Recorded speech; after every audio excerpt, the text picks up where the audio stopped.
A gente vai passar agora a palavra para a nossa professora de hoje, a Eunice. Eunice, eu já estou aqui com a sua apresentação pronta para compartilhar quando você quiser, tá bom? Boa tarde a todos, eu sou Eunice, com prazer vou participar aqui desse tempo com vocês, discutindo de um tema tão relevante, tão importante para os municípios, para o Estado, nesse momento que nós estamos passando um momento assim histórico, né? Então, vamos lá, pode compartilhar, Dalila, a tela, por gentileza. A primeira tela, a gente está aqui colocando uma definição do que são os fundos e a sua importância. Então, os fundos são mecanismos de incentivo fiscal, ainda pouco conhecido e explorado pelas organizações, e por meio deles, pessoas jurídicas tributadas em lucro real podem destinar até 1% do imposto de renda devido para programas e ações voltadas à pessoa idosa. No caso de pessoas físicas, o percentual sobe para 6% para doações realizadas até o mês de dezembro, diretamente na conta do fundo. O Estado poderá contar com outras fontes, além do orçamento da Seguridade Social.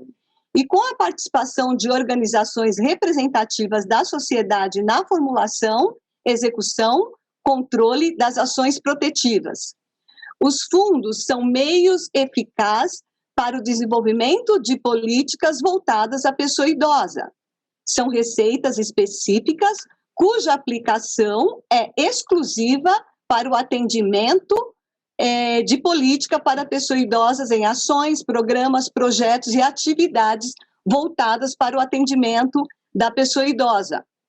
Todas essas ações e programas, elas têm que estar voltadas ao atendimento da pessoa idosa e ela tem que estar sob a orientação e supervisão dos conselhos, por meio de um plano de aplicação de recurso, com a obrigatoriedade de prestação de contas.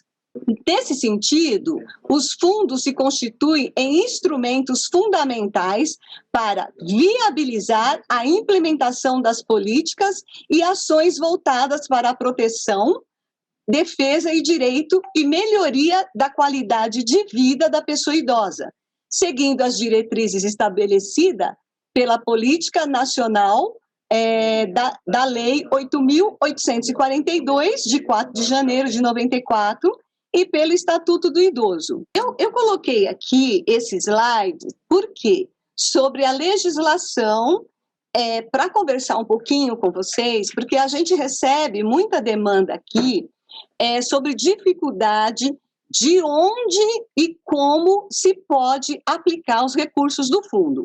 Então, nós sabemos que o fundo ele é criado por lei, então cada esfera tem a sua lei de criação.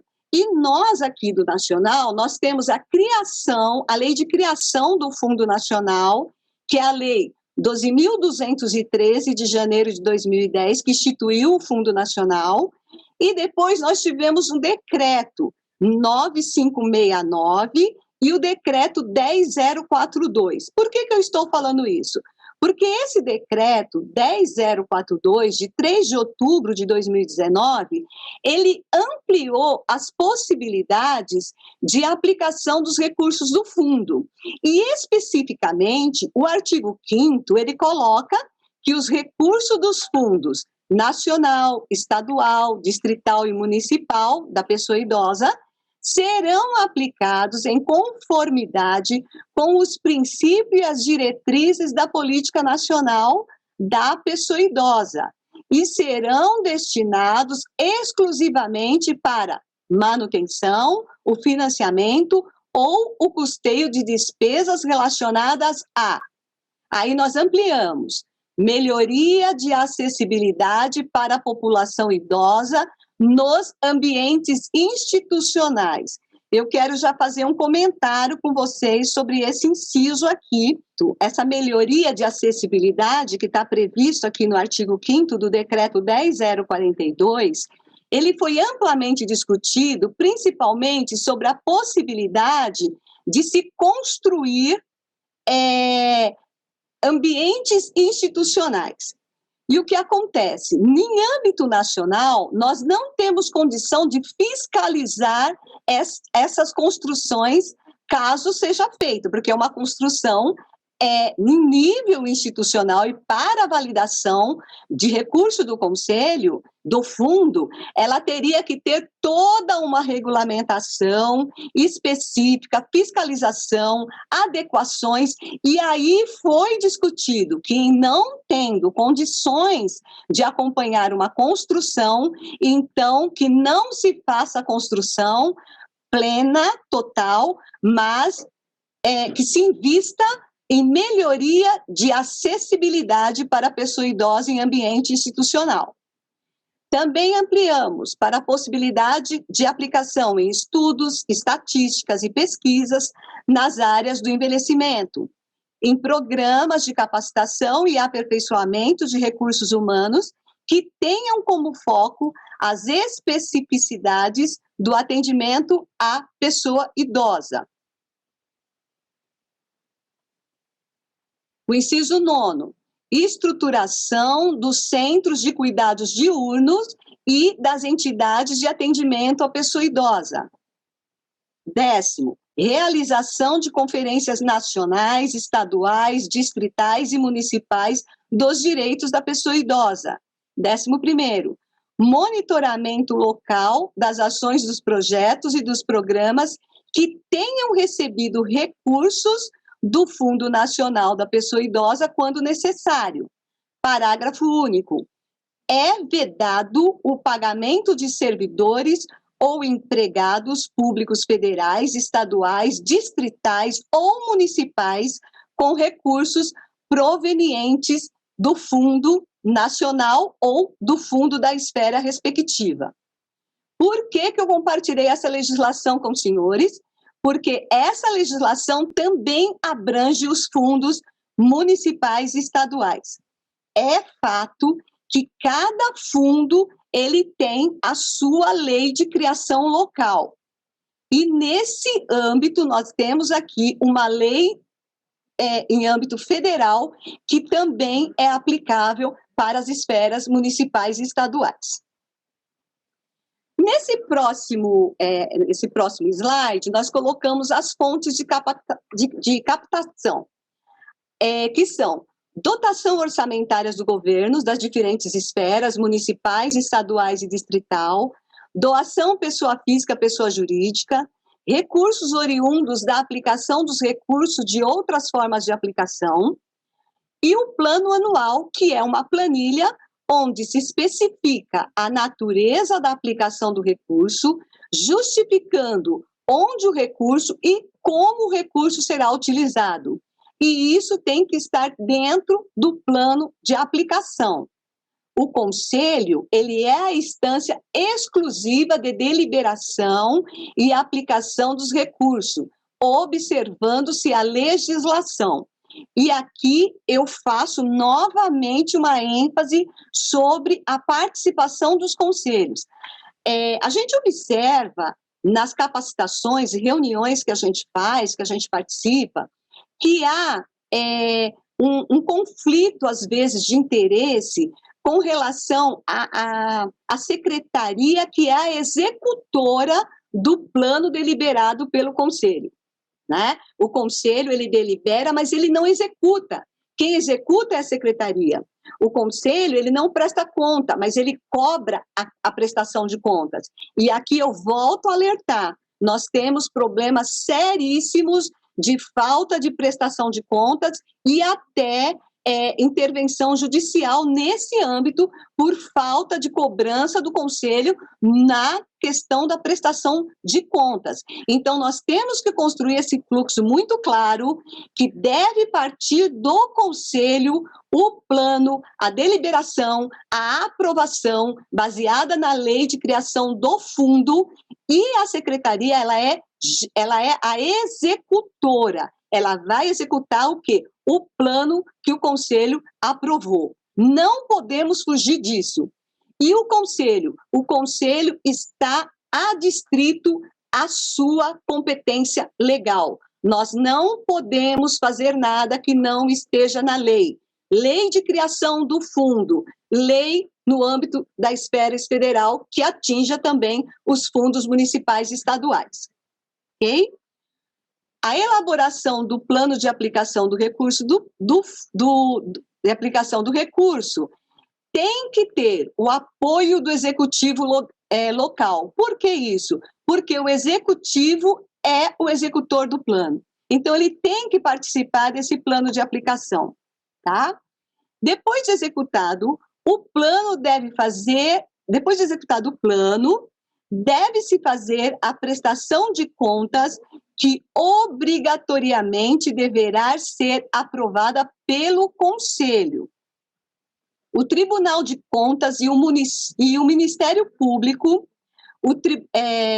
também atuam na efetivação das ações do fundo, sendo o Tribunal de Contas com a prestação de contas e o Ministério Público na efetivação dos direitos. Das modalidades de doação. A partir de 2020, nós passamos a ter duas modalidades de doação dos fundos nacional, estaduais, distrital ou municipal, que geram redução no benefício fiscal do IR. As doações realizadas diretamente ao fundo no período de 1/1 a 31/12. Nessa modalidade de doação direta, não é necessário o cadastro específico do fundo junto à Receita Federal. Entretanto, é preciso que o fundo esteja inscrito no CNPJ e este CNPJ esteja ativo. As doações, elas podem ser feitas por pessoa física ou pessoa jurídica. O fundo deverá emitir recibo das doações e declarar os valores recebidos dos contribuintes. Este procedimento é necessário para que os doadores não caiam na malha fina. O fundo que receber a doação, ele deverá anualmente, no exercício seguinte ao recebimento das doações, fazer constar em sua declaração de benefícios fiscais o CNPJ ou o CPF do doador e os valores recebidos de cada doador. Isso aqui é um procedimento obrigatório e evita com que o doador ele caia na malha fina. Essas doações deverão ser depositadas em contas específicas, abertas em instituição financeira pública, vinculada ao respectivo fundo. Senhores, a conta do fundo, ela não é conta de instituição, ela não é conta de conselho, ela não é conta de prefeitura, ela é conta do fundo. Tem que ir na conta o nome do fundo. Os conselhos municipais, estadual, distrital ou nacional do idoso, controladores dos fundos, beneficiados pelas doações, devem emitir o comprovante, como nós já ressaltamos, em favor do doador, com todas as especificações já colocadas.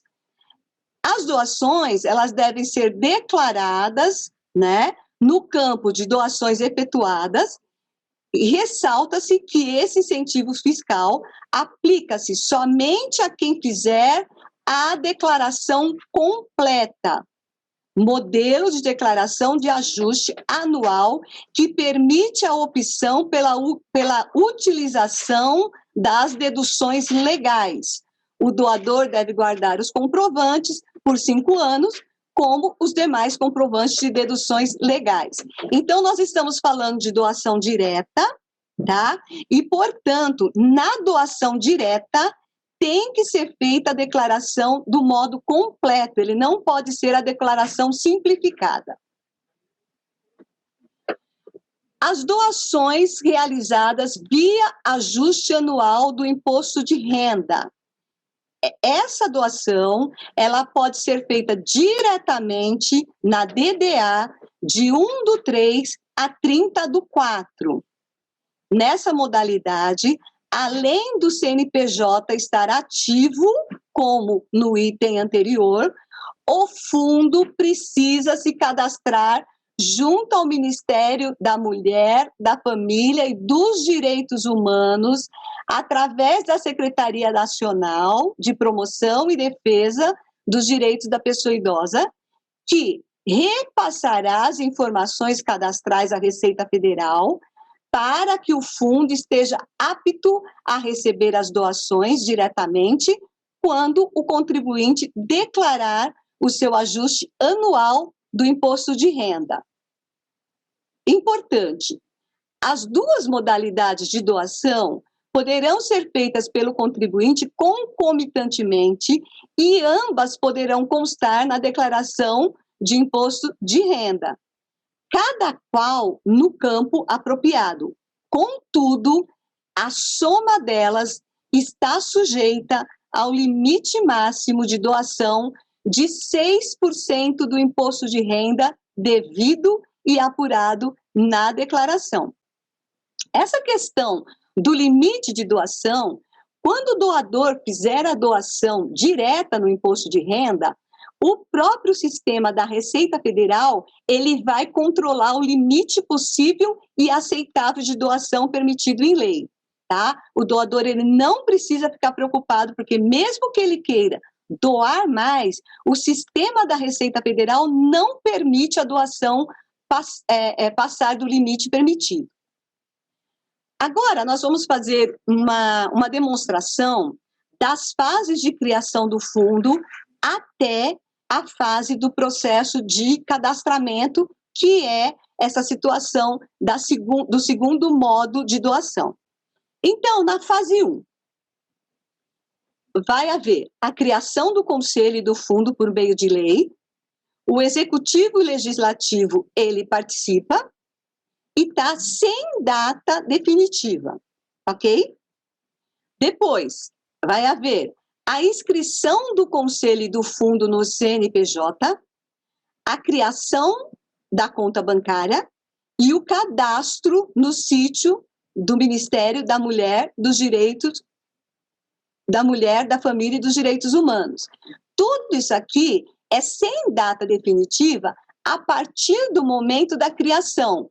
Porém, o cadastro no sítio do Ministério, ele tem que ser feito até o mês de setembro, porque é obrigação por lei do Ministério até 31 de outubro enviar para a Receita Federal os cadastros que nos foram enviados. Nós vamos falar mais para frente um pouquinho mais sobre isso.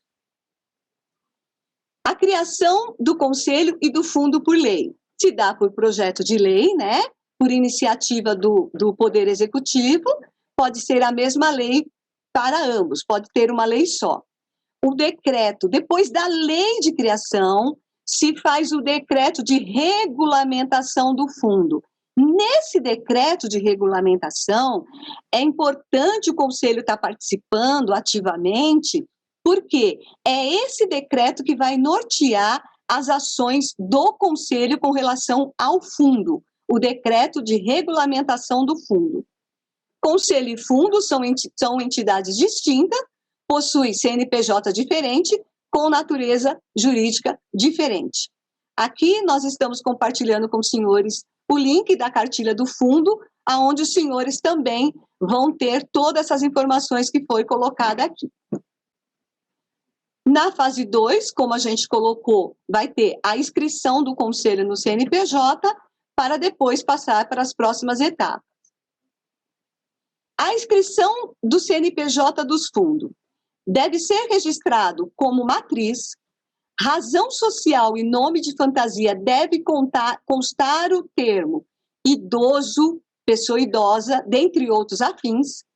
A natureza jurídica do CNPJ tem que estar o código 1333, se for municipal, ou 1325, se estadual ou distrital, o endereço do município do fundo e a situação ativa.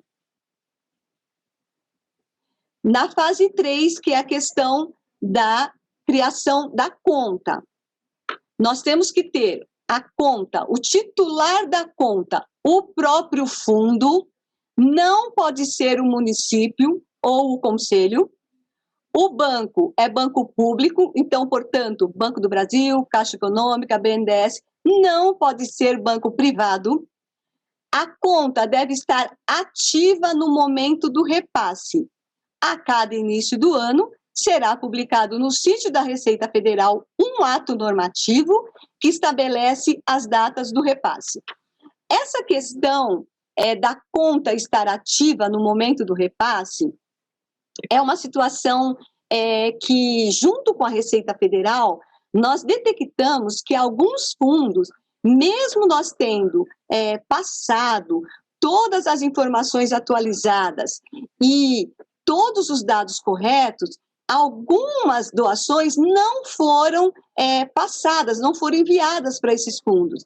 E a Receita Federal nos pontuou que, em contato com os bancos, especificamente aqui foi o Banco do Brasil, se percebeu que na hora do repasse, essa conta não estava ativa. Então, chamo a atenção dos senhores para deixar a conta do fundo ativa.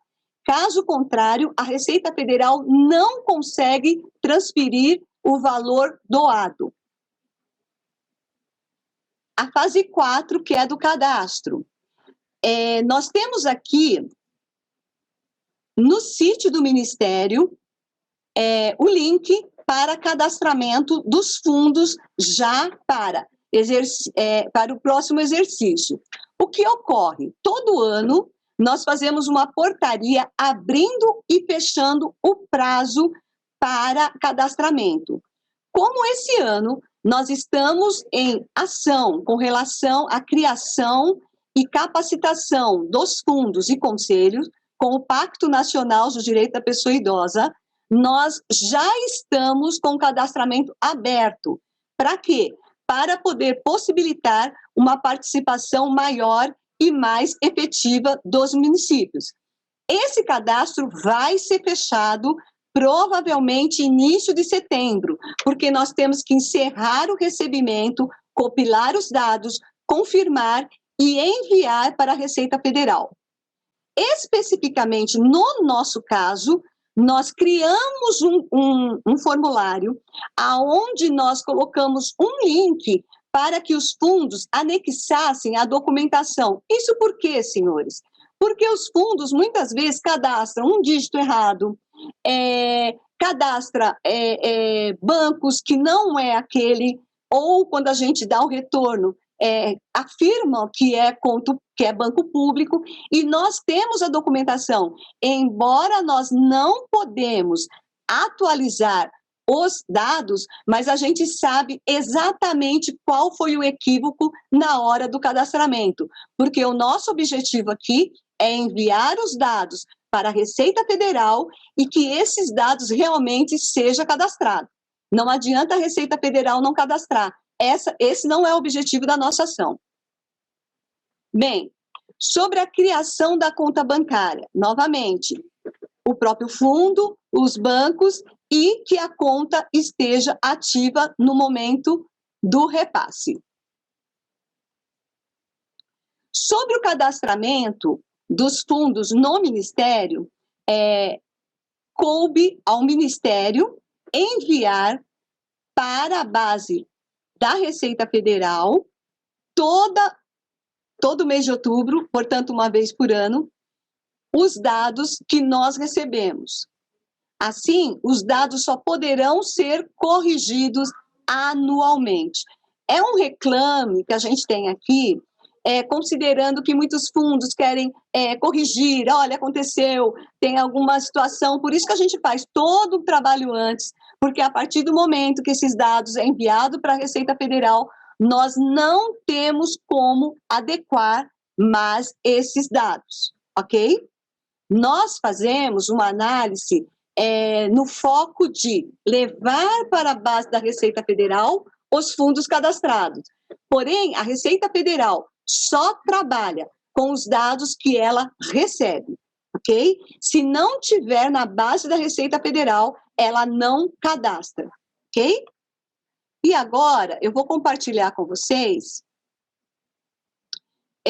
a situação específica, eu quero colocar aqui, antes de eu passar para o próximo slide, nós temos, no Ceará, 184 municípios. Nós temos, no Ceará, municípios cadastrados, 166. E nós temos fundos cadastrados na base do Conselho Nacional, 2018 a 2020, apenas 27 fundos. Aqui, eu já ressalto, não quer dizer que muitas vezes esses fundos não estão ativos recebendo doação direta, mas na base da Receita Federal, nós ainda temos um campo muito grande para trabalhar.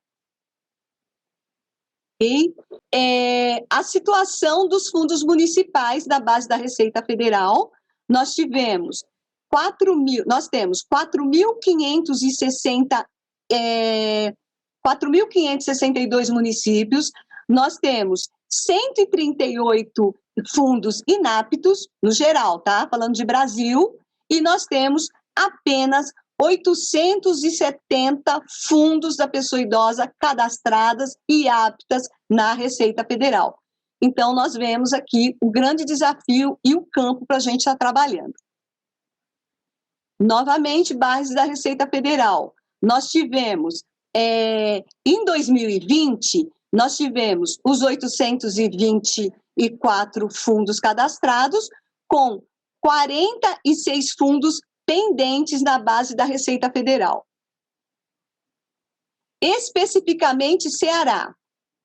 Quando nós falamos do Fundo do Idoso, nós tivemos a maioria dos fundos do Ceará que foram cadastrados sem repasses pendentes. Então, quer dizer que todos os fundos cadastrados do Ceará na nossa base, na base da Receita, receberam recursos, e apenas um ficou com recurso pendente.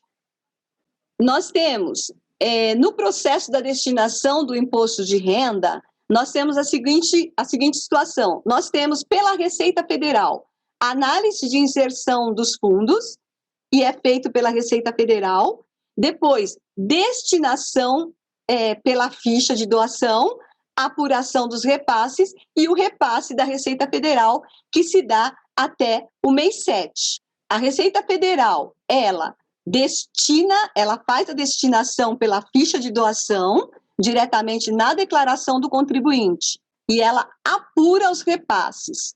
O que acontece, a Receita Federal só vai chegar nas próximas fases de doação quando o contribuinte tiver com seu cadastro efetivamente concluído.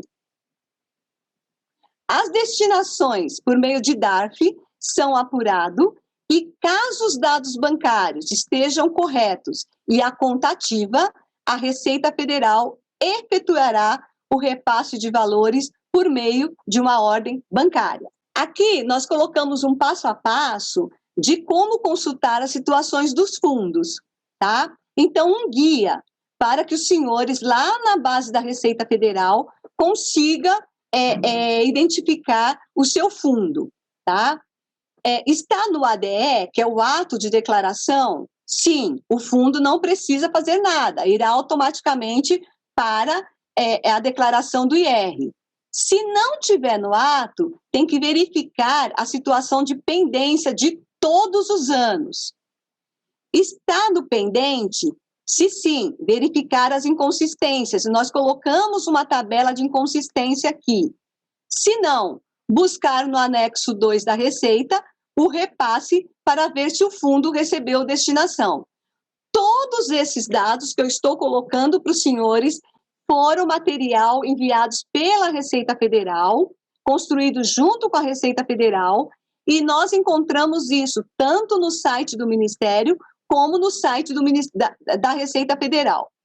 Aqui, nós cuidamos em fazer uma planilha sobre a situação cadastral dos fundos, uma tabela de inconsistências, com perguntas e respostas, como resolver essas inconsistências.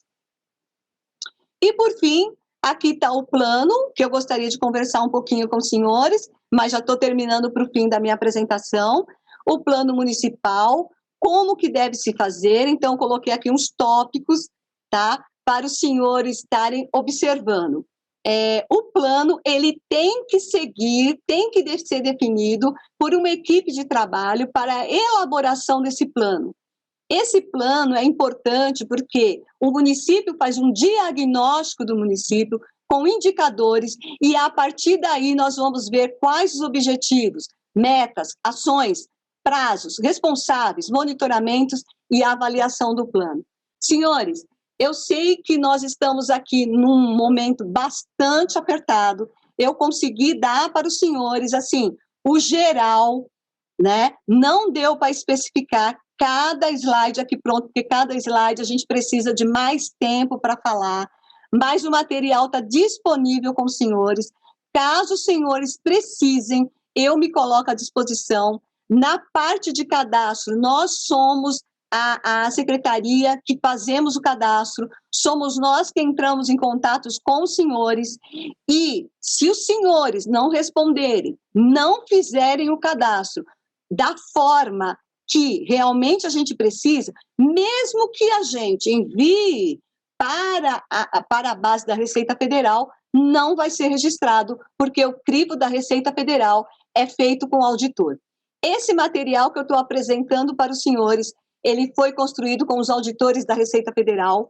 O nosso formulário foi construído com os auditores da Receita Federal, que a gente tem uma parceria nesse desenvolvimento da ação.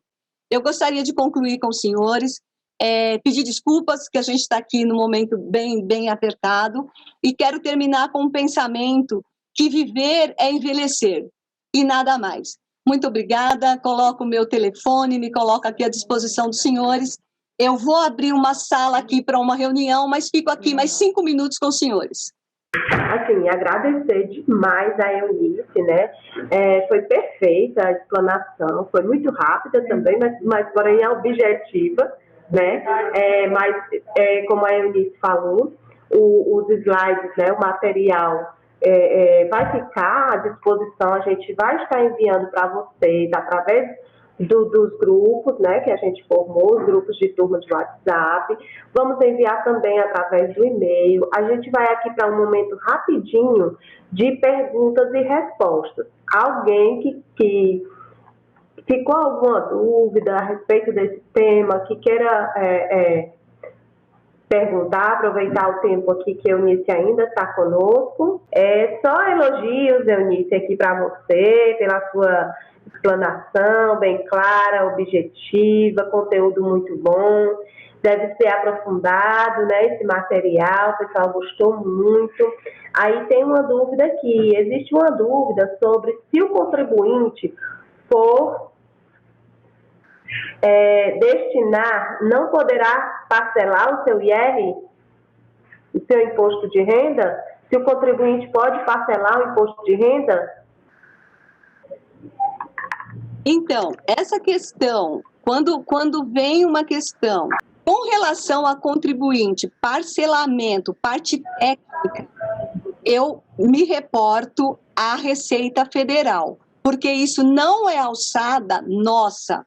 Nós estamos falando de doação fundo, tá? Se isso vai implicar em alguma forma de declaração do contribuinte, nós temos que nos reportar a cada caso à Receita Federal.